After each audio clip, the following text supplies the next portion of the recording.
Hello! So in this short clip, I'm going to share something I learned about doing my best. In fact, I'm going to share 4 things, one from each stage of my life. So in primary school, I was pretty rubbish at spellings, never did really well. And I would take my spelling test home to my parents. It looked something like this. And my parents were fortunately really loving, and they would say, "Hey Luke, so long as you did your best, that's what counts." And so in primary school, I learned I'm not the best, but as long as I do my best, that's what counts. Then I went to secondary school, and secondary school we had this like quote board, and some kind person would update a new cool quote each week. And I can't remember many of them, but there's one I can remember, and that said, "The enemy of the best is the good." And what kind of hit home about that quote is that the enemy of the best isn't the bad, and the enemy of the best is the good. That we so often just settle for mediocrity. We don't go all the way pushing for the best. And so I learned giving my best actually requires effort, and it requires like hard work.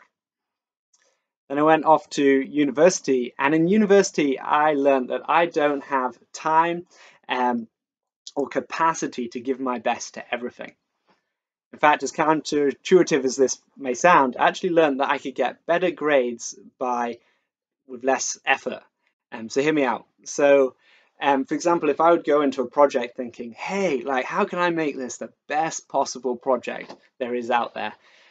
I'd actually find 9 times out of 10 I would run out of time and hand in an incomplete piece of work. But if I would think, "Hey, what do I need to learn the course material and to demonstrate to the tutor that I've learned it?" And actually, I did all right. And so on this point number 3, I just want to take a second and just talk about, delivery of excellence. It's great to deliver excellence, but we don't actually have capacity to deliver excellence everywhere. And so we have to be careful in what we choose to deliver excellence to. Otherwise, we can find that we can deprive areas or neglect other areas that require a delivery of good because we're just so focused on one thing. And so I really learned that in university. I don't have capacity to do my best in every area, but I have to be selective and careful.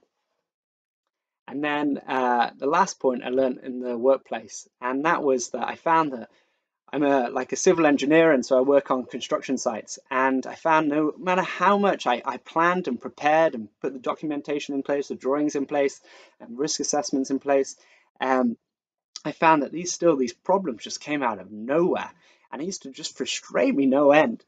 But anyway, I was talking with a friend one day, and he shared something that I found quite helpful. He said, "Do you remember that story right in the beginning of the Bible? So after Adam and Eve have rejected God, they've eaten the fruit, and they've had to leave the garden, and then there's like a couple of curses that are placed on the earth. And one of the curses was that mankind is going to have to work really hard the ground to get their food out of the ground.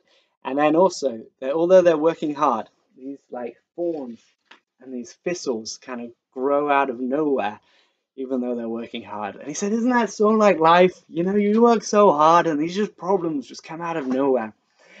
And so now when I get problems, I just remember that story. It makes me smile, makes me remember this world is a broken world.